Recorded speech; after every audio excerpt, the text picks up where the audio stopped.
बिहारी वाजपेयी, मैं उनको नमन करता हूँ, उनका वंदन करता हूँ और ईश्वर से प्रार्थना करता हूँ कि वो जहाँ कहीं भी हो राष्ट्र और समाज पर अपनी कृपा बनाए रखें, आशीर्वाद अपना देते रहें। एक बात मुझे सिर्फ बोलनी है कि अटल जी हमेशा कहा करते थे कि गाड़ी का पहिया जितना तेज चलेगा देश उतनी ही तरक्की करेगा।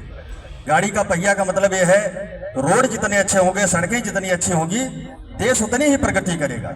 इसीलिए जब वो प्रधानमंत्री बने थे तो उन्होंने अपना भूतल परिवहन मंत्री उस समय आदरणीय भुवनचंद खंडूरी जी को बनाया था।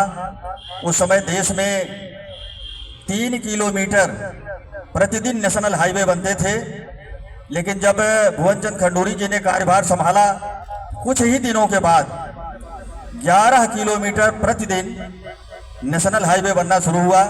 प्रधानमंत्री ग्राम सड़क योजना के माध्यम से उन्होंने पूरे देश को जोड़ा। विदेश नीति से लेकर कूटनीति से लेकर कहीं भी अगर उनका नाम लिया जाए अटल जी का। और अटल जी की एक बड़ी खासियत और थी, बहुत दरिया दिल थे, बड़े दिल थे। 11 मई 1998 को जब पोखरण में परमाणु विस्फोट उन्होंने किया था, उनकी सरकार के द्वारा हुआ था, तो उन्होंने कई जगह सार्वजनिक मंचों पर यह बात कही थी कि ये जो है नरसिम्हा राव जी के कारण संभव हो पाया था। तो उसका एक रीजन था 1996 में जब वो प्रधानमंत्री पद की शपथ ले रहे थे तो लोग कहते हैं कि उनके बगल में नरसिम्हा राव जी बैठे हुए थे। नरसिम्हा राव जी अटल जी को अपना गुरु मानते थे, तो उन्होंने उनके हाथ में एक पर्चा पकड़ाया था। उस समय उन्होंने लिखा था उस पर कि बम बनकर तैयार है, इसे फोड़ना जरूर है, किसी भी कीमत पर पीछे नहीं हटना है। तो उस समय 13 दिन के बाद उनकी सरकार गिर गई थी, लेकिन 2 दिन के बाद, 2 साल के बाद फिर 11 मई जो है 1998 को परमाणु परीक्षण का जब हुआ था तो पूरी दुनिया भारत की ताकत को उस समय सलाम किया था, सबने नमस्ते किया था और कहा था ये आज का भारत है, अटल जी का भारत है।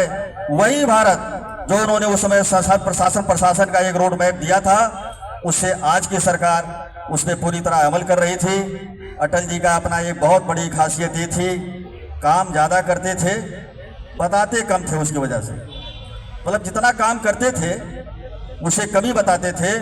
और जिस तरह से उन्होंने राष्ट्रवाद को आगे बढ़ाया और हमारे रितेश जी ने जो एक अपना नारा दिया है राष्ट्रवाद से रामराज, तो रामराज तो अपने आप में बहुत ही विराट विषय है और कंप्लीट विषय है।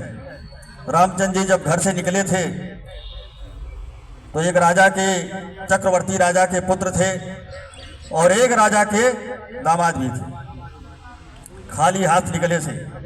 अगर वो चाहते तो सेना भी लेके निकल सकते थे, सैनिक भी, रुपया पैसा सब लेके निकल सकते थे, लेकिन वो खाली हाथ निकले और उन्होंने उस समय के सबसे शक्तिशाली राजा बाली और रावण का वध करके उन्होंने बताया कि अगर समाज की ताकत हो, जनता की ताकत हो तो कुछ भी किया जा सकता है, सब कुछ संभव है। इसलिए आप लोगों ने जिस मिशन को लिया है, एक एक आदमी का साथ लेके कारवां बढ़ेगा और आपका जो मिशन है वो निश्चित रूप से पूरा होगा।